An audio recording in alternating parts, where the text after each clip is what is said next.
사랑하는 이들을 위하여 주신 하나님의 말씀은 신약성경 예배소서 1장 3절부터 6절까지입니다. 함께 찾으셔서 같이 봉독하도록 하겠습니다. 예배소서 1장 3절부터 6절까지입니다. 찬송하리로다. 하나님 곧 우리 주 예수 그리스도의 아버지께서 그리스도 안에서 하늘에 속한 모든 신령한 복을 우리에게 주시되 곧 창세전에 그리스도 안에서 우리를 택하사 우리로 사랑 안에서 그 앞에 거룩하고 흠이 없게 하시려고 그 기쁘신 뜻대로 우리를 예정하사 예수 그리스도로 말미암아 자기의 아들들이 되게 하셨으니 이는 그가 사랑하신 자 안에서 우리에게 거저 주시는 바 그의 은혜의 영광을 찬송하게 하려는 것이라. 아멘. 나의 사랑은 끝이 없느니라. 이렇게 주님이 말씀하심을 곧 제목으로 삼게 하셨습니다. 나의 사랑은 끝이 없느니라. 우리가 믿는 하나님은 어떤 분이십니까? 그리고 그 주님의 사랑은 어떤 것인가? 이것을 아는 것이 신앙의 시작이며 신앙의 과정이며 신앙의 결과가 됩니다. 우리 교회에 윤관이라는 청년이 있습니다. 교회에 출석한 지는 얼마 되지 않는데 주님을 향한 중심이 바로 서서 기도하고 주님을 위한 삶의 작정을 한 친구입니다. 자주 영적인 점검을 받기도 하고 얼마 전 제게 간증과 함께 영적 점검을 하나 의뢰를 했어요. 직장이나 집에서 많이 스트레스를 받고 몸도 마음도 지쳐 힘이 들 때에 갑자기 내가 아닌 내 속에서 그 우러나오는 어떤 음성이, 그도 눈물겹게 흐느끼는 그 음성이 사랑하는 내 아들아, 내가 너를 사랑한다는 그 말씀, 그리고 내가 너를 반드시 들었을 것인데 왜 힘들어하느냐 하면서 그 눈물 흘리는 말씀이 가슴속에서 들려오더래요. 그리고는 견딜 수 없이 같이 주저앉아 흐느끼고 통곡을 했다. 주님 맞지요? 그래요. 1000만분의 1로 그 사랑을 느끼게 하신 것입니다. 사랑하는 우리 박경혜 성도가 지난 목요일 새벽 불의의 사고로 주님의 부르심을 받았습니다. 갑자기 들인 피부로 가슴이 먹먹하고 정말 많이 괴로웠습니다. 어쩌면 이런 인생을 살다 갈까? 어쩌면 이렇게도 아프고 힘들게 살다가 그리고 마지막 모습은 그런 사고로 떠나야만 했을까? 곧 주의 성령으로 하나님이 그 과정을 통해 무엇을 하셨는지, 그의 인생의 고통과 아픔을 어떻게 끝내시고 그의 영혼은 하늘에서 어떤 하나님의 은혜와 사랑 가운데 있는지 자세히 설명해 주시며 보여주시기 시작을 했습니다. 다시 엎드려 주님을 찬양하고 큰 소리로 감사하고 그리고 그 은혜를 다시 우리들에게 돌려 생각을 했습니다. 아마도 이런 순간들을 인하여 오늘 주님이 모두에게 나의 사랑은 끝이 없느니라, 이렇게 오늘 예배소서 1장을 통해 말씀을 하셨다고 믿습니다. 우리는 먼저 나를 향한 하나님의 사랑을 보아야 합니다. 하나님께서 나를 향한 사랑을 오늘 본문을 통해서 5가지를 말합니다. 첫째는 사랑을 위한 예정이 있습니다. 3절부터 5절 말씀을 보면 찬송하리로다. 하나님 곧 우리 주 예수 그리스도의 아버지께서 그리스도 안에서 하늘에 속한 모든 신령한 복을 우리에게 주시되 곧 창세전에 그리스도 안에서 우리를 택하사 우리로 사랑 안에서 그 앞에 거룩하고 흠이 없게 하시려고 그 기쁘신 뜻대로 우리를 예정하사 예수 그리스도로 말미암아 자기의 아들들이 되게 하셨으니, 선택이나 예정이나 같은 의미입니다. 근데 바로 이 예정이라는 표현은요, 하나님께서 미리 세우신 모든 계획과 작정, 선택 등을 가리켜 말합니다. 그런데 예정이라 함은 내가 존재하기 전, 하나님의 사랑의 실제의 행동이 일어나기 전, 하나님께서는 당신의 모든 걸 통하여 계획을 세우셨습니다. 기쁘신 뜻대로. 그리고 너무나 사랑하는 사랑 안에서 우리를 향한 작정을 하셨습니다. 그것은 우리가 예수님 안에서 하늘의 모든 신령한 복을 받고 하나님의 친자녀가 되게 하고 하나님의 생명과 사랑으로 들어오게 하려는 바로 이것을 주님은 작정하시고 계획을 세우십니다. 여러분과 나는 1900 몇 년도, 2000 몇 년도 어느 때 태어난 무작위 우연의 산물이 아닙니다. 아주 정확하면서 완전한 하나님의 기뻐하시고 사랑하신 그 거룩한 계획과 작정을 통하여 여러분이 존재되고 구원받았음을 잊지 마시기를 바랍니다. 그래서 우리 주님 앞에서 여러분과 나에 대한 예정, 선택 어떻게 하셨습니까? 사랑하기 위하여, 사랑에 우러난 그 가슴으로 사랑하기 위하여 우리의 존재를 선택하고 예정하십니다. 그 예정의 시기는 창세전이라고 말합니다. 이 말은 우주 만물이 존재하기 전 내가 너를 알았고 너를 사랑했고 너를 위하여 이런 계획을 가졌었다라고 말하는 것입니다. 자, 세상이 만들어지기 전, 내가 존재하기 전 하나님은 어떻게 나를 아시고 나를 사랑하시고 나를 위한 이 사랑의 계획들을 세우셨을까? 여러분은 육신으로 태어난 그때에 창조된 게 아니에요. 여러분은 하나님 안에서 창조된 것은 시간을 거슬러 물질 세계의 창조를 거슬러 영원 전에 하나님 안에 있었어요.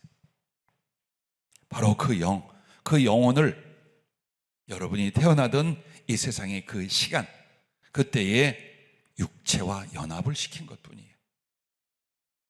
그러므로 마치 엄마가 배에 아기를 잉태한 채로 모든 꿈을 꾸며 사랑하며 계획을 세우는 것처럼 하나님의 가슴 안에 여러분은 영원 전에 그 영혼이 잉태되어 있었습니다. 그래서 하나님은 그 사랑하는 자를 가슴에 품고 기뻐하고 사랑하고 또 그것을 이루실 수 있는 모든 계획과 작정을 예정할 수 있으셨던 것입니다. 그럼 우리를 선택하신 예정의 목적이 무엇입니까? 6절을 보십시오. 그리고 한번 같이 읽어보겠습니다. 시작. 이는 그가 사랑하는 자 안에서 우리에게 거저 주시는 바 그의 은혜의 영광을 찬송하게 하려는 것이라. 거저 주시는 은혜, 얼마나 깊고 얼마나 높고 얼마나 넓고 얼마나 긴 하나님의 충만하신 사랑이신가. 근데 그것을 은혜로 거저 받았어요. 그러므로 우리가 그 하나님의 사랑과 존재와 주신 복락 앞에서 할 수 있는 게 딱 하나밖에 없어요. 주의 영광을 찬송하는 것. 하늘나라에는 모든 것이 허락이 되어 있고 모든 것을 누릴 수가 있고 모든 것을 선택할 수가 있는 나라입니다. 그런데 그 중에 가장 으뜸이요, 모두가 가장 기뻐하며 모든 마음과 영을 쏟는 부분이 있습니다. 하나님을 찬양하는 예배입니다. 이 땅에서 찬양할 때는 어떤 마음인지 잘 모르겠어요. 하지만 하늘에서는 위선이 없어요. 가려짐이 없어요. 하나님의 존재와 사랑의 실체 앞에서 내 영은 그 사랑으로 밝은 빛이 되어 우러나는 감동, 받은 은혜의 추억, 그리고 이 상황에 직면한 하나님의 은총 앞에서 그 감격과 감동으로 주님을 찬양하는 것, 나의 존재가, 나의 노래가, 나의 가슴이 하나님의 영광의 찬송이 될 줄로 믿습니다. 바로 그것을 위하여 하나님은 여러분을 선택하고 예정하여 주셨다라고 성경은 말하고 있습니다. 자, 두 번째는 사랑을 위한 창조입니다. 여러분에게 이렇게 질문하면 누구나 쉽게 대답할 거예요. 하나님께서 여러분을 먼저 지으셨을까요? 세상을 먼저 지으셨을까요? 당연히 한 사람이 되는 데는 세상이 먼저 지어졌어요. 근데 이 세상이라는 것, 더 넓게 말해 지구라는 작은 별, 우리가 존재하기에 넉넉한 이 별, 그리고 태양계, 은하계, 우주, 우리가 알지 못하는 이 우주의 모든 것, 그것은 물질 세계, 또 영적 세계가 있고 하나님 나라가 있어요. 이 모든 것들을 지으실 때에 하나님께서 그냥 취미로 하신 게 아니에요.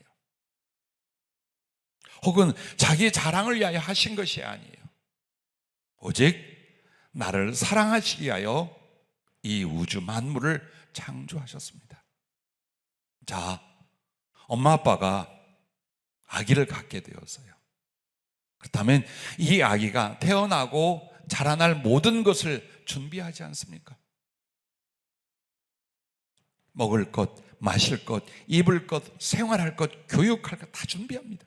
이처럼 하나님의 창조는 사랑하는 여러분을 한 사람으로 보내시기 위하여 이 모든 것들을 철저히 준비하고 예비하사 이 세상을 만들어 주셨습니다. 그리고 하늘에서는 우리가 하나님으로부터 나온 영이었어요. 영혼이었어요.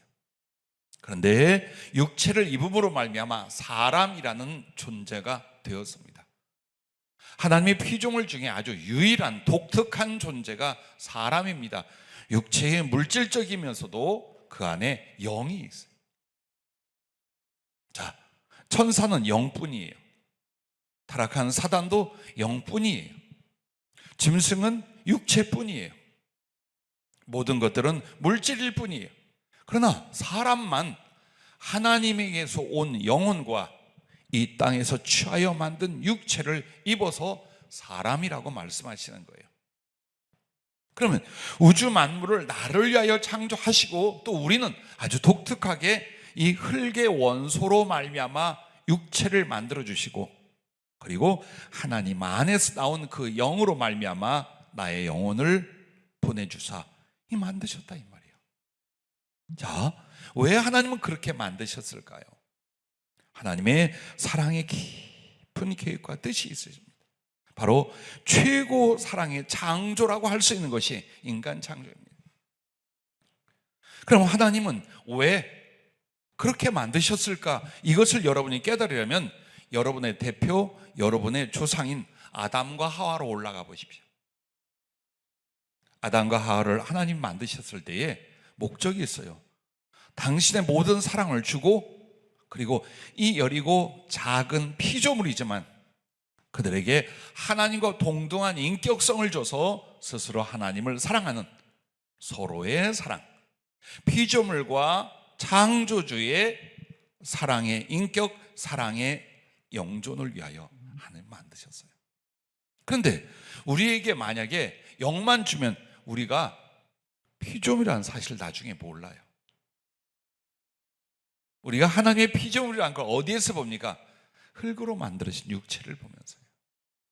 나의 유한함과 유약함을 보면서, 아, 하나님이 나를 지으셨고 나는 그의 피조물이에요. 그러나 이 육체는 한 인간의 연약함을 말하는 것이 아니에요. 기회로 주셨어요.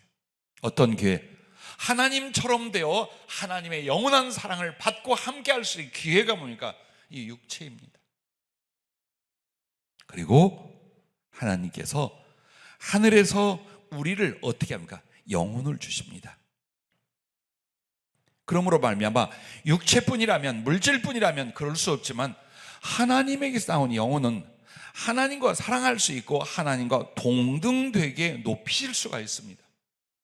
그래서 여러분을 피조물이면서 하나님의 사랑과 영광 가운데 올 수 있는 기회를 주시고자 육체로 만들고, 하나님과 사랑하고 하나님처럼 될 수 있도록 하게 하여 하나님 안에서의 영을 여러분의 영혼으로 만들어 우리 안에 채워주신 것입니다. 그러므로 이 세상 만물도 나란 한 작은 존재도 오직 하나님의 사랑을 위한 창조이시라는 겁니다. 자, 세 번째는 사랑을 위한 구원입니다. 4절 말씀은 곧 장세전에 그리스도 안에서 우리를 택하사 우리로 사랑 안에서 그 앞에 거룩하고 흠이 없게 하시고, 우리가 태어났지만 우리의 대표였던 아담의 실패로 말미암아 죄가 들어왔고 죄 가운데서 태어나게 됩니다. 이 기가 막힌 사랑의 계획을 가지고 사랑의 모든 것을 위하여 창조하신 하나님 앞에 우리는 태어나면서부터 잘못된 죄인의 모습으로 태어나게 됩니다. 하나님을 몰라요. 그 사랑도 그 계획도 몰라요. 육신과 죄가 이끄는 대로 살다가 고통 가운데 죽고 지옥에 갈 뿐이에요. 이 존재가 됩니다. 그러므로 하나님께서는 당신 최고의 사랑의 작품이요 대상인 바로 이 영혼들을 어떻게 구원하겠어요? 왜? 구원해야만 하나님의 사랑을 이룰 수 있고 우리가 그 구원 안에서 하나님을 사랑할 수 있기 때문에 예수 그리스도의 십자가를 통한 구속은 오직 사랑을 위한 것이었습니다. 그래서 거룩하고 흠이 없게 하시려고, 이 말이 무엇입니까? 우리는 타락하고 죄되고 저주 가운데 있게 되었다. 그래서 그 모든 것을 씻고 갚아주고 아무 죄가 없고 아무런 저주의 상태가 아닌 것 같이 만들어서 다시 하나님 앞에, 그 사랑 앞에 세우기 위한 것, 이것이 구원이다라는 것입니다.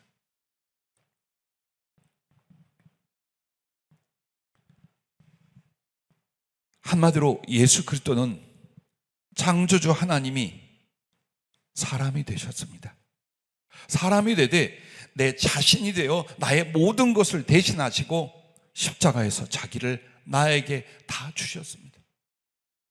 이것이 구원입니다. 내 죄와 그리고 나의 잘못된 모든 것들을 당신이 다 받으셨어요. 십자가에서 자기에게로 돌리셨어요. 그리고 당신은 나의 대신 나의 존재가 되어주셨어요. 하나님의 법 앞에서도, 하나님의 가슴 앞에서도 우리를 볼 때마다 무엇을 봅니까? 한 죄인 누구가 아니라 예수 그리스도 안에 있는, 그 피로 씻겨지고 그 살로 생명을 삼는 하나님이 너무나 사랑하는 자기의 외아들 예수 그리스도의 가장 사랑을 입힌 바로 그 존재로 여러분을 보게 되었다라는 것입니다. 그렇게 해서 우리의 모든 죄악을 씻고 거룩하게 만들어서 예수님처럼 하나님의 친아들들이 되게 하셨고 하늘의 모든 신령한 복을 우리에게 주시며 영원히 그 은총과 사랑을 찬송하게 만드셨습니다. 그러므로 여러분에게 임하는 것이 무엇입니까? 말씀과 성령입니다. 그런데 하나님의 말씀은 누구에게 주느냐? 그 택한 자요, 그리고 하나님의 사랑의 대상에게만 그 말씀을 주십니다. 그러므로 하나님의 말씀을 받기만 해도 신이라 하였거든, 이렇게 말해요. 이 말은 뭐냐면 하나님의 말씀이 그 안에 들어가면 하나님의 존재성이 그에게 임재하게 된다는 거예요. 즉 하나님의 소유, 하나님의 것일 뿐만 아니라 하나님처럼 되어가는 게 뭐냐? 하나님의 말씀이 그 안에 들어가요. 동시에 하나님의 영이 여러분 속에 임하게 되는 거예요. 겉은 이렇게 초라해요. 인격은 아직 힘이 부족해요. 그러나 하나님의 인치신 거룩한 보증은 내 안에 그 복음의 말씀으로 하나님의 영으로 인을 치시고 여기 거주해 주신다는 거예요. 더욱 거룩하게, 더욱 사랑할 수 있게 만드신 어느 날 육체를 벗기고 주 앞에 가는 것이 구원입니다.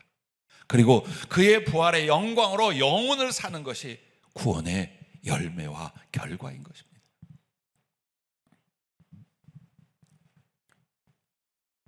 여러분과 나에게 또 한 가지 생각할 말씀은, 네 번째는 사랑을 위하는 섭리라는 것입니다. 즉 하나님은 나를 세상에 보내시고 하늘에 올라갈 때까지 무엇을 하시는가? 종잡을 수 없는 갈팡질팡인가? 아니면 내버려 두고 계신가? 우리의 모든 것을 맡기셨는가? 아니면 밤낮 없이 내 평생에 하나님의 어떤 목표와 거룩한 목적을 위한 섭리를 계속하시는가? 당연히 후자이겠죠. 그렇습니다. 여러분을 지키신다, 여러분의 필요를 공급하신다, 여러분을 구원하신다, 여러 가지 표현이 있어요. 그러나 하나님은 여러분을 향한 섭리의 모든 목적과 내용이 뭐냐? 사랑하시는 것과 사랑할 수 있게 만드는 거예요. 여러분은 단 1초도, 단 한순간도 여러분은 홀로 버려뒀거나 마음대로 살도록 하신 적이 없어요. 마치 하나님의 섭리는 이와 같아요. 우리의 멱살을 잡고 수갑을 채우고 끌고 가는 게 아니에요. 큰아이를 낳아서 아장아장 걷고 처음 집 밖으로 나왔습니다.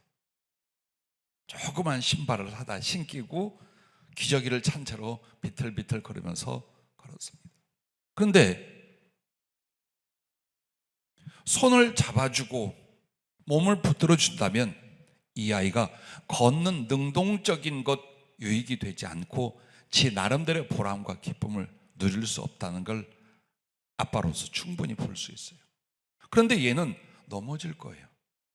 그리고 작은 논에서 흘러가는 수로를 아마 한 15cm나 될까 하는 조그만 게 있어요. 이거 못 건너가는 거예요.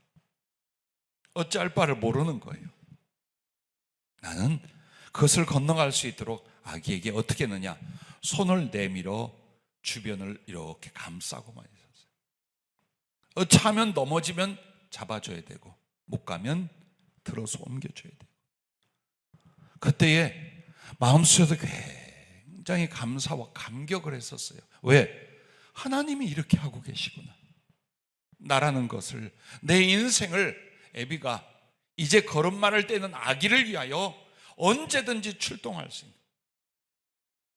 그러나 꽉 붙잡아 당신의 마음대로 막 이끌어가는 게 아니라 나를 존중하고 나에게 자유를 주고 정말로 보이지 않는 사랑의 손길로 지키시고 이끌어가고 사랑을 베푸는, 이게 우리 주님이 나를 향한 사랑의 섭리시로구나.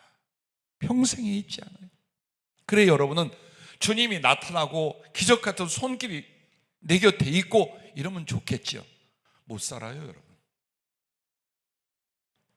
예수님이 정말 실제로 여러분에 나타났어요. 여러분이 정말 감격할 거예요. 근데 어디에도 있냐? 밥 먹을 때도 옆에 앉아 계셔요. 편치 않을걸? 화장실에도 주님이 와서 딱 쳐다보고 계셔요. 많이 불편할걸? 뭔가 죄된 것을 생각하고 움직이는데 거기도 따라다니셔요.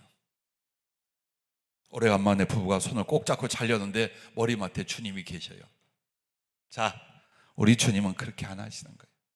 충분히 자율적이며 인격적이며 우리 스스로 할 수 있도록 안 보이는 것처럼, 아니 계신 것처럼, 그러나 아주 가장 가까이에, 심지어는 그의 말씀과 성령을 내 안에 계시면서 나로 하여금 하나님을 사랑할 수 있게, 그리고 그 사랑이 내 안에 이루어질 수 있도록 계속해서 이끌어 가시는 거예요. 연단이라 말합니까? 시련이라고 말합니까?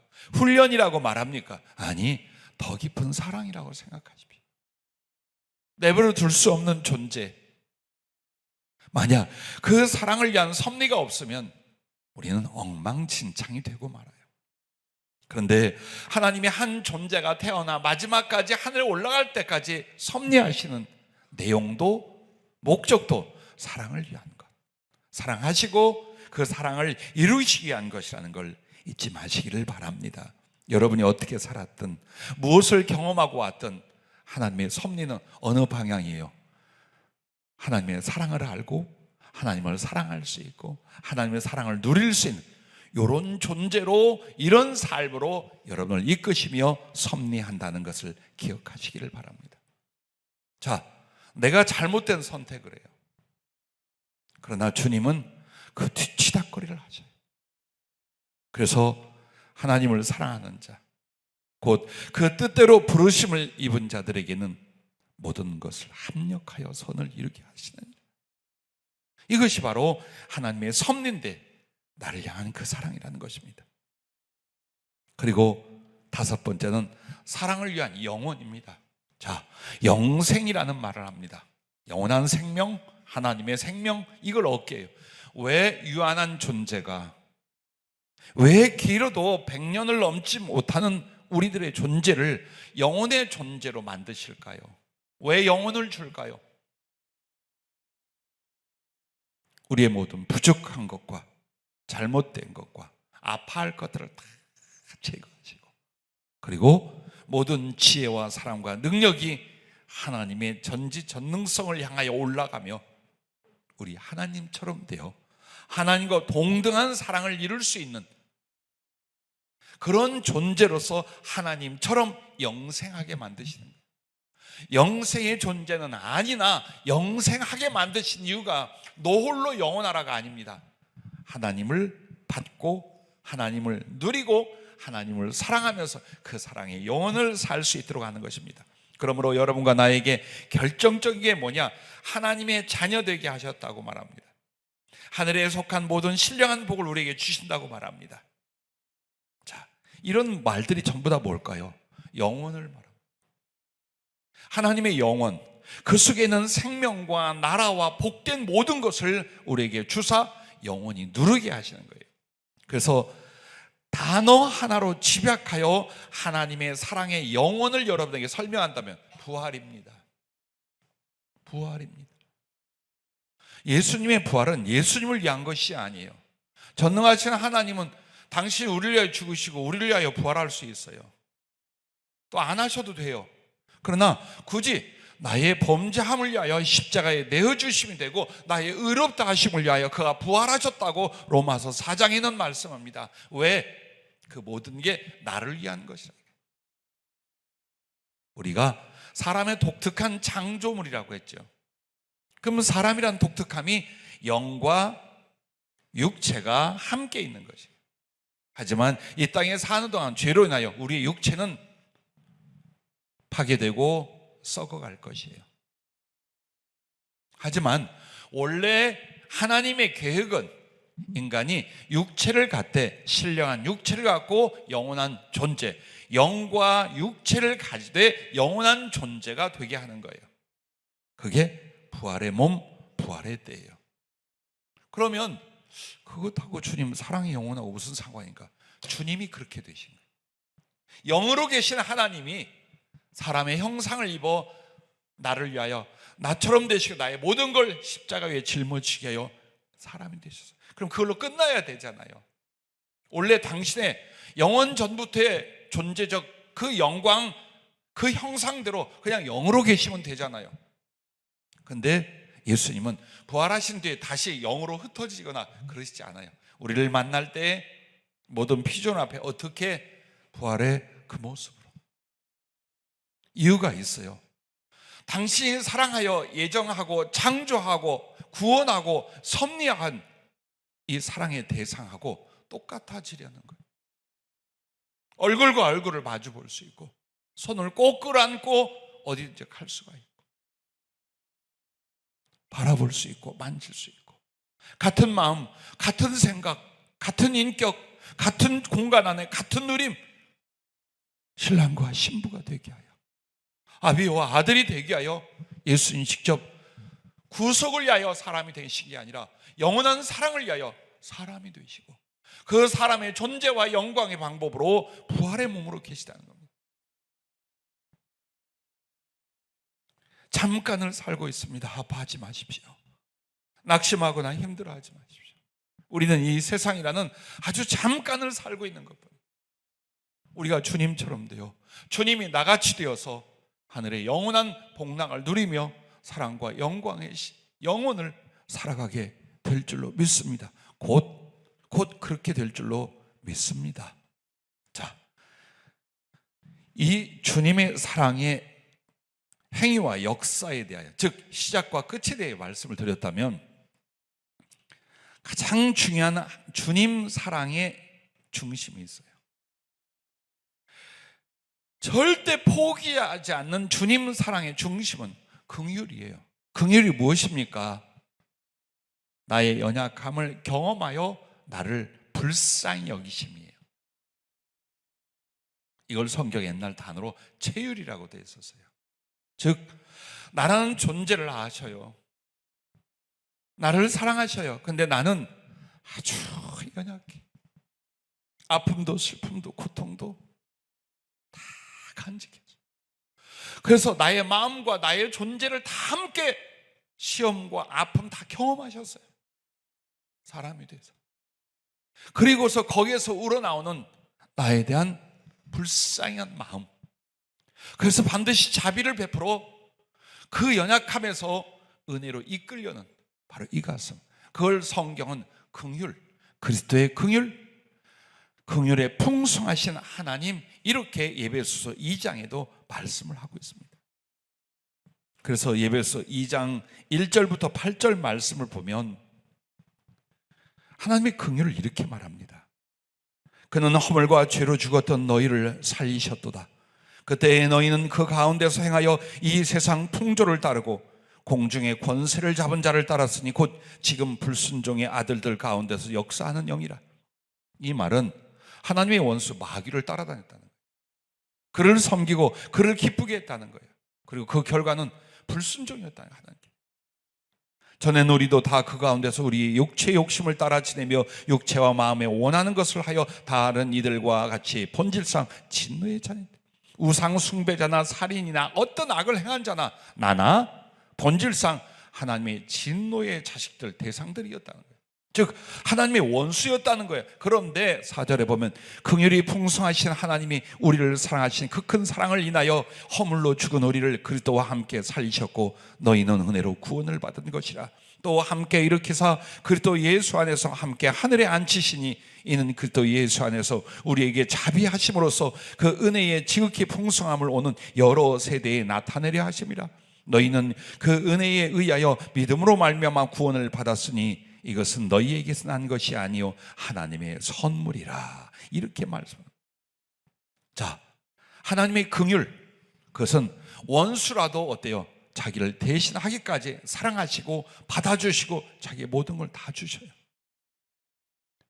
우리는 또다시 허물 가운데 있습니다. 우리는 은혜를 받고도 구원의 확신을 갖고도 성령을 체험하며 하나님께 무한한 사랑과 순종의 서원을 하고도 얼마나 비열하고 얼마나 게으르고 얼마나 악한지 모릅니다.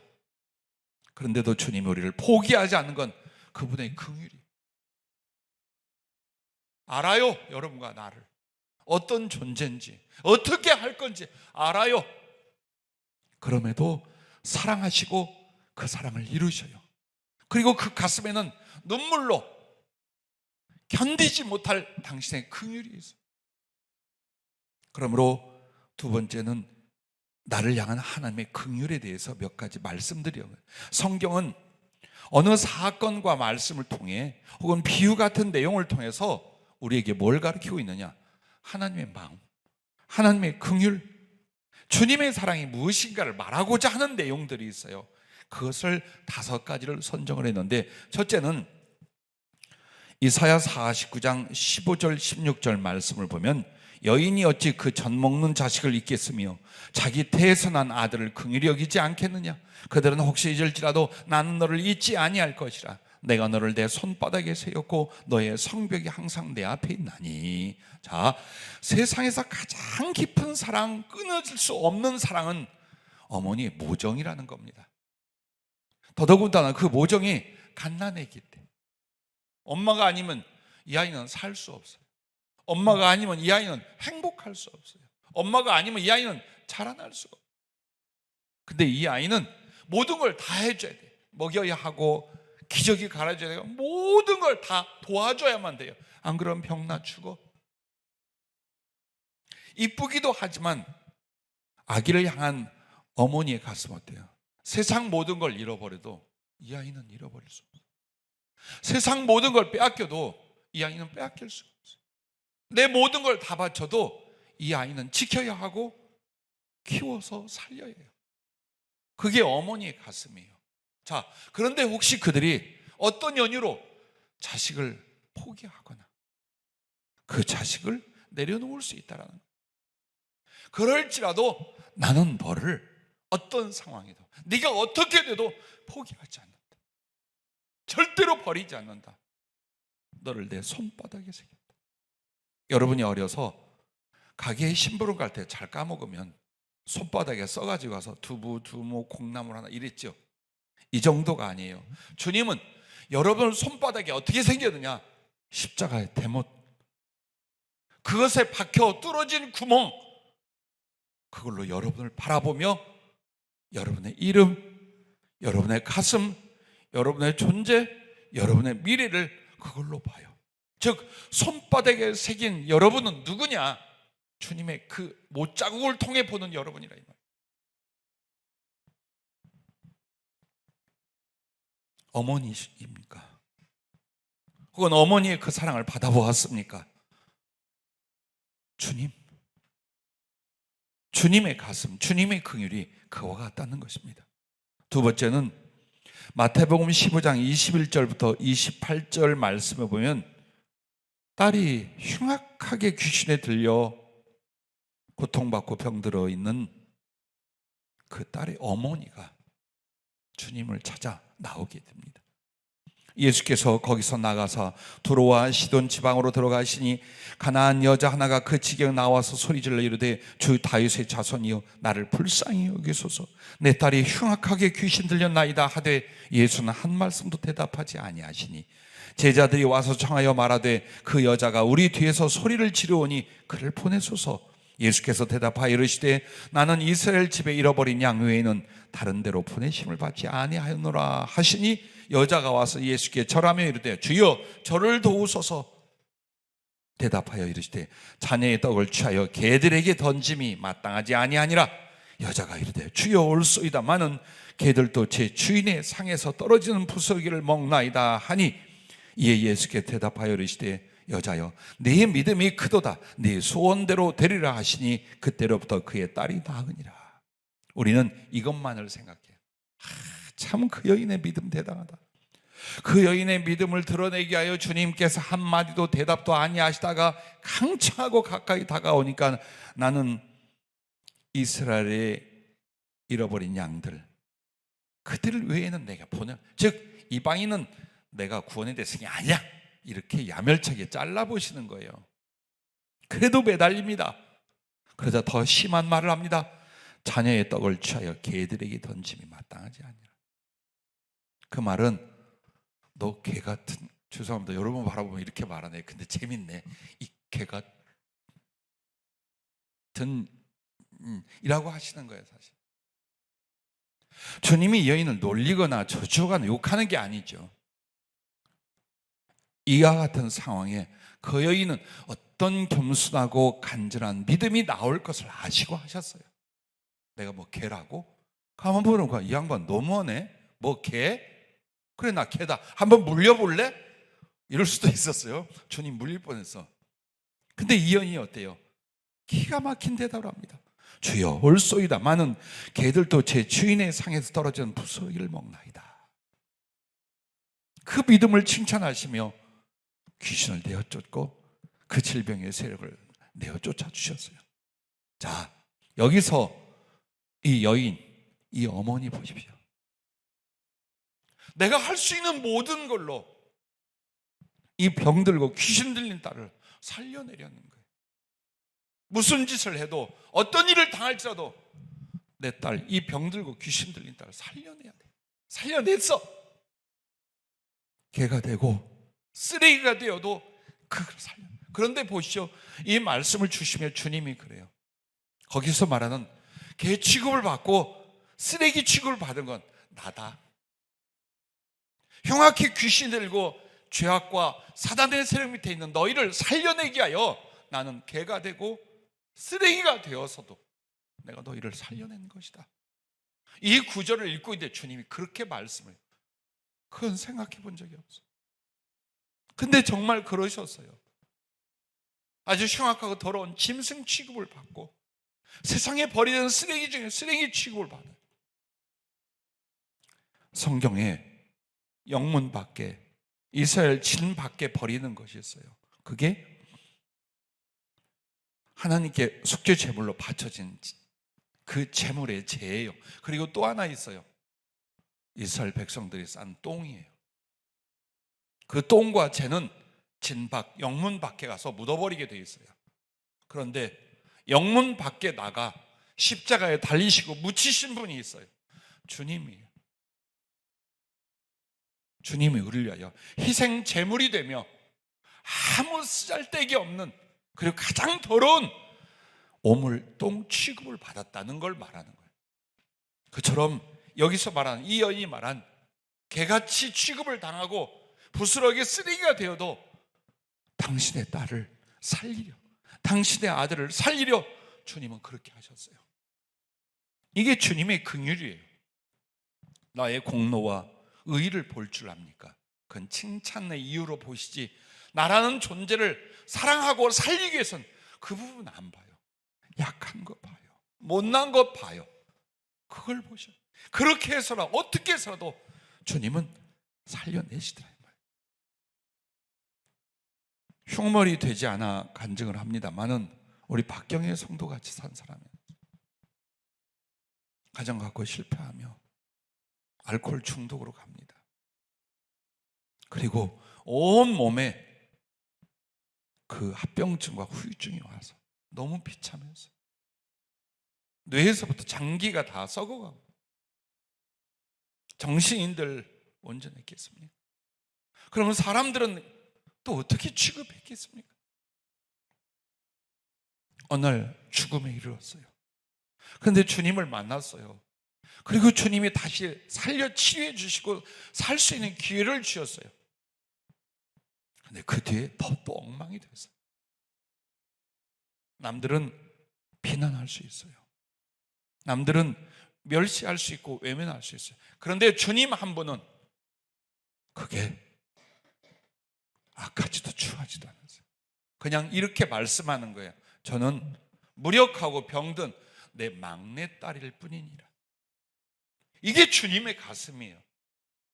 우리 박경의 성도만을 위한 걸까요? 여러분과 나에 대해서 어떻습니까? 이게 주님의 가슴이고 주님이 포기하지 않는 긍휼의 내용들입니다. 세 번째로 더 성령은 이걸 들어줘요. 죽은 아들에 대한 홀 어머니의 가슴을 성경에서, 죽어가고 있거나 죽은 아들이 있어요. 근데 어머니는 그 자식을 어떻게 하는가? 창세기 21장에 아브라함의 후처가 됐던 하갈 쫓겨납니다. 어린 아들하고. 근데 먹을 것 떨어지고 마실 물 떨어졌어요. 그 아이가 줄여 죽어가요. 그래서 그 고통스러워하고 통곡하는 모습을 볼 수 없어 자기는 저만큼 가서 거기서 홀짝홀짝 뛰며 구르며 하나님 앞에 흐느끼고 통곡하고 있어요. 그 모습이 뭔 줄 알아요? 불쌍해서 참아보지 못해 저쪽 가서 함께 우는 게 아니에요. 슬픔도 고통도 함께 나고 죽음도 어미는 그 자식과 같이 나누려는 거예요. 아이 버리고 떠나지 않았어요. 아이의 그 고통과 죽어감, 그 주림 속에 자기도 같이 있어요. 제가 어머니에게 배운 사랑이 그것이었어요.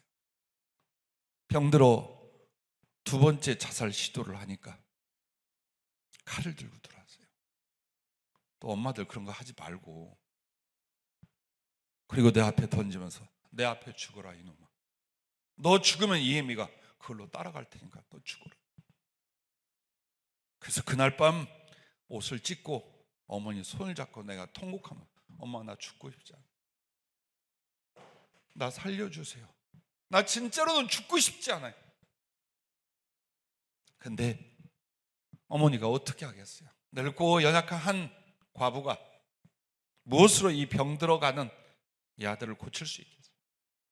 집 팔았어요. 모든 거 정리해서 해버리고 안 됐어요. 그리고 점점 나는 알코올 중독으로 또다시 자살 시도로 들어갑니다. 어머니가 극약을 준비했어요. 어차피 죽는다면 나도 같이, 내가 내 아들을 살리지 못하면 같이 죽는다. 근데 그 이야기를 예수님을 영접하고 한참 의대 받으니까 그때 얘기를 하시더라고요.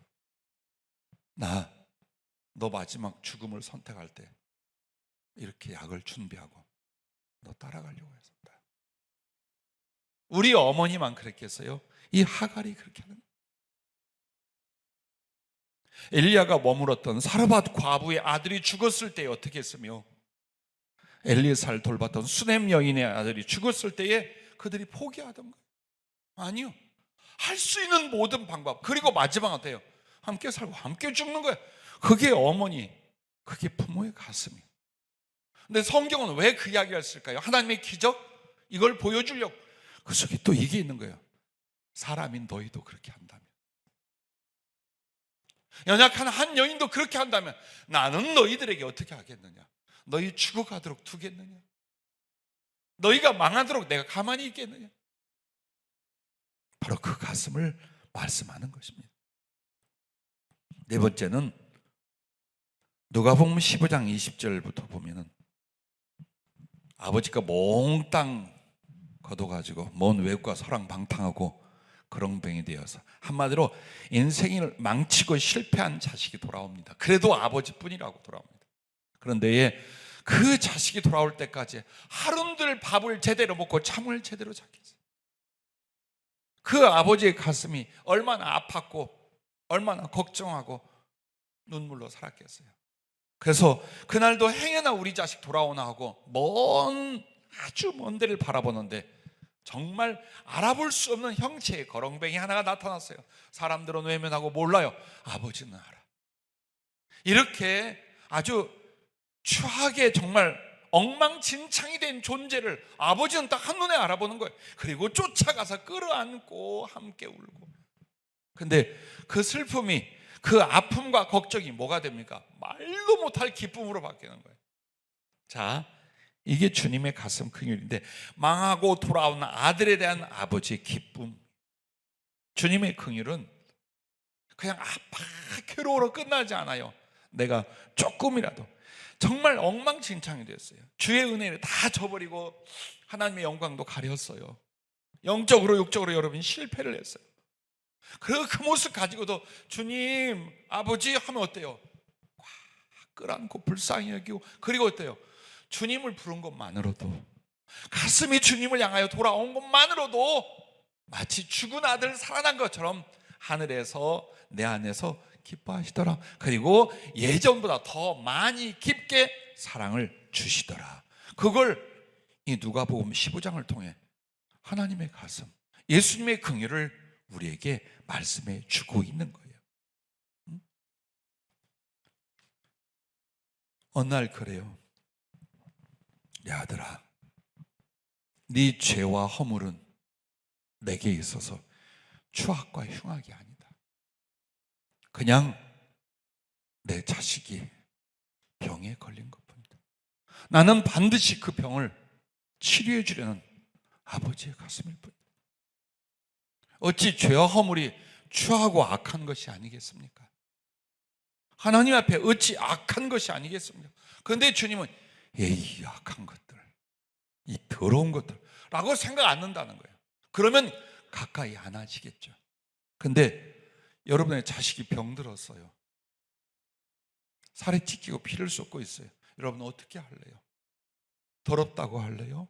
추하다고 할래요? 위험하다고 할래요? 아니, 내 살을 찢고 피를 쏟아도 가서 그놈 살려냅니다. 그놈 치료합니다. 절대 어머니는 자식의 질병 상태를 더럽다고 안 합니다. 위험하다고 안 합니다. 그냥 가슴이 아파서 어떻게 해서도 치료하고 살려내는 게 어머니, 아버지의 가슴입니다. 근데 그게 예수님의 긍휼이요, 하나님의 사랑이라는 것, 그것을 여러분 잊지 말라라고 하셨습니다. 마지막 다섯 번째는 불에 던져진 자식을 위해 불에 뛰어든 아버지의 무모함이라는 표현을 써요. 이건 무모한 일이에요. 그러면 불에 던져졌다는 건 지옥에 던져졌다는 거예요. 여러분에게 어느 해인가 한번 말씀을 전한 적이 있는데, 왜 지옥의 대부분은 유황불못, 불로 소금을 치듯 하고 불 속에서 태워지고 고통받고 이게 다 나온단 말이에요. 왜 그럴까요? 성경에서는 왜 그 이야기를 계속하고 지옥은 왜 불바다가 중심일까요? 인간의 가장 두렵고 고통스러운 것이라. 그게 아니라 성경적인 근거가 있어요. 야고보서 3장 6절에 보면 혀는 곧 불이요 불의의 색이라. 혀는 우리 지체 중에서 온몸을 더럽히고 삶의 수레바퀴를 불사르나니 그 사르는 것이 지옥불에서 나느니라. 즉 우리의 말로 짓는 죄도 우리의 인생을 지옥불을 끌어다가 태워버리게 된다는 거예요. 모든 죄가 다 그래요. 모든 죄는 지옥불을 끌어다가 나의 인생과 존재를 지옥불로 태우는 것과 같아요. 그런데 중요한 건 여러분은 누구냐? 여러분은 여러분의 것이 아니에요. 하나님께 빌려온 거예요. 내가 내 마음대로 죽이고 살리고 할 것이 아니에요. 하나님에 의하여 만들어지고 하나님이 기회 주고 하나님이 빌려. 즉 주권은 하나님께 있는 거예요. 여러분은 무엇? 하나님의 것이다 이 말이에요. 하나님의 것인 여러분 자신을 죄 가운데서 지옥불로 계속 태웠어. 그러면 출애굽기 21장 23절부터 25절 율법의 한 부분을 여러분에게 소개해 이렇습니다.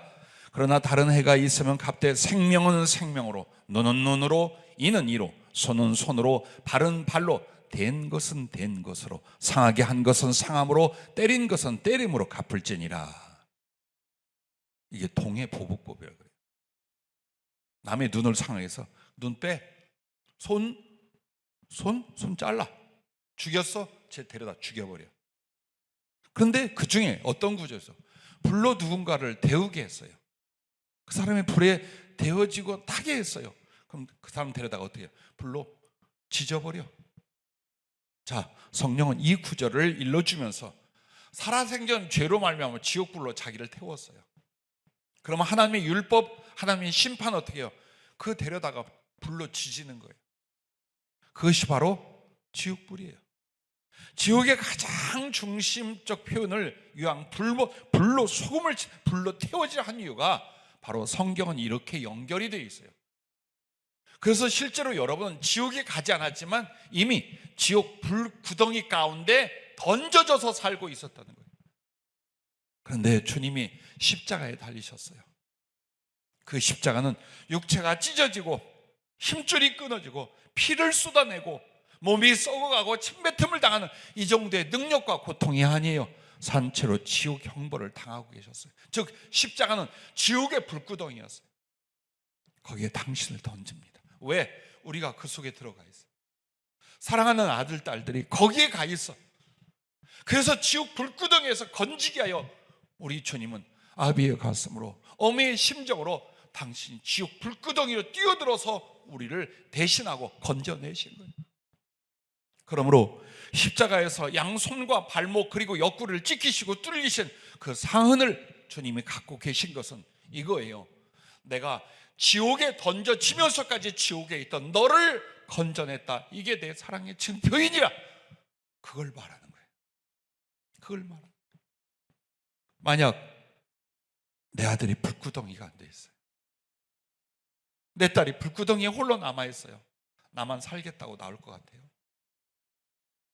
여러분과 내가 다시 그 불 속에 들어가면 못 나온다 할지라도 뛰어들어요.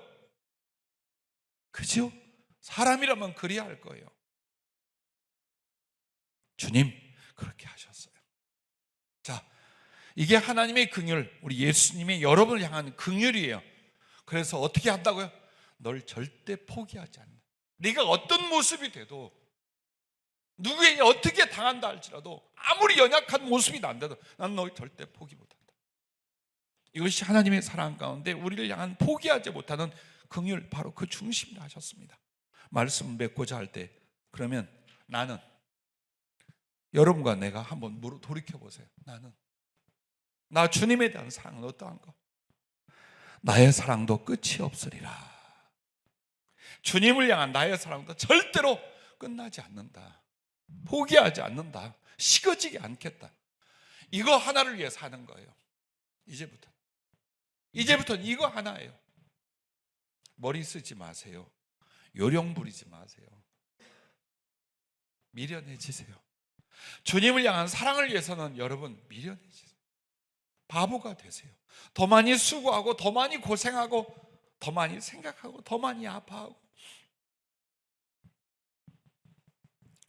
나의 사랑도 끝이 없어. 이건 우리들의 서원인 거예요. 혀를 깨물면 날마다 주님 앞에 주님을 향한 나의 사랑도 끝이 없어요. 어떻게? 첫째, 내 가슴은 불이 되어.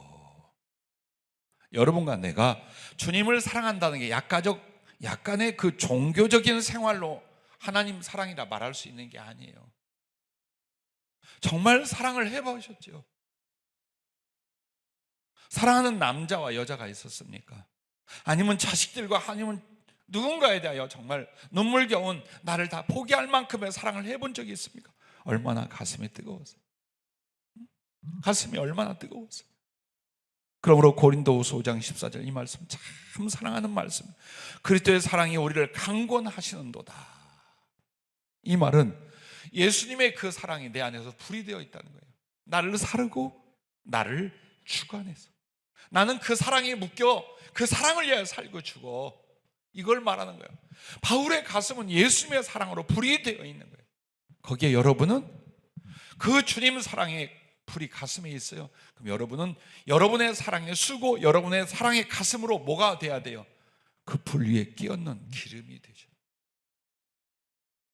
내 사랑은 주님 사랑이 불이라면 내 사랑은 그 불을 더 크게 더 번지게 만드는 기름이 되어야 될 줄로 믿습니다. 생각하면 할수록 기도하면 할수록 주님 그 사랑 내 가슴에 불이 되니 나의 사랑과 그 서운은 그 불을 더욱 크게 지피는 기름이 되리라.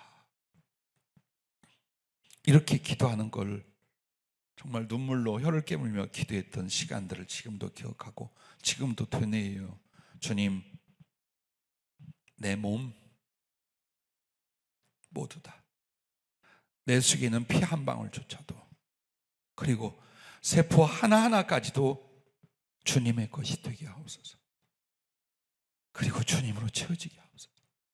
몸부림치고 금식하고 밤을 지새웠던 그 서운의 순간들을 죽는 날까지 안 잊을 거예요. 정말 그렇게 해드리고 싶었고 그렇게 하고 싶고 그것은 모르겠어요. 남들이 나를 어떻게 볼지. 그러나 내 가슴에는 그 주님의 사랑의 불이 꺼진 적이 없고 식어지지 않아요. 그래서 흔들리다가도 식어지다가도 더 깊게 더 뜨거운 가슴을 주님이 함께 나누고 이루시는 걸 보아요. 부디 여러분 가슴이 주님 사랑으로 또 주님을 위한 사랑으로 불이 될 수 있기를 바랍니다. 두 번째는 이런 표현입니다. 내가 사는 이유와 죽을 수 있는 용기. 주님 사랑을 위해서 여러분은 사는 이유가 무언가를 날마다 순간마다 돌아. 왜 살아? 돈 벌려고? 먹고 살려고? 조금 더 나은 삶을 위해서? 아니요. 내 삶의 이유, 내가 살아야 하고 사는 그 이유가 뭐예요? 내 주 예수를 조금이라도 더 사랑하는. 그럼 죽을 수 있는 용기는 뭐냐? 죽음이 두렵지 않은 사람이 어디 있겠어요? 죽음을 피해보려고 잘 먹고 잘 살고 있는데, 그러나 죽을 때 기꺼이 죽을 수 있는 용기는 그분의 사랑, 그분을 위한 사랑, 여기서 나오는 것이죠. 그걸 만들어 가라는 거예요. 여러분, 내가 사는 이유, 주님의 사랑, 주님을 위한 사랑 때문에. 내가 죽을 때 죽을 수 있는 용기도 그분의 사랑, 그분을 사랑하기 위해서.